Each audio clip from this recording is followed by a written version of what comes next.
Prayer for healing, spirit, mind, and body. Heavenly Father, I come before you today asking for healing. Healing in my body, in my mind, and in my soul. You are Jehovah Rapha, the God who heals.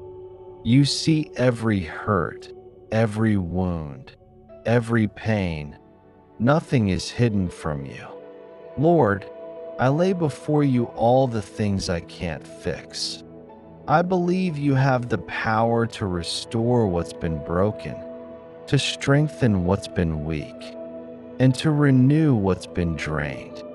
Touch my heart, calm my thoughts, and bring peace where there's been chaos.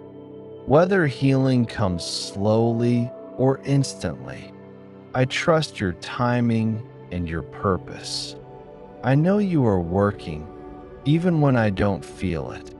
Thank you for being my refuge, my healer, and my hope. In Jesus' name, amen.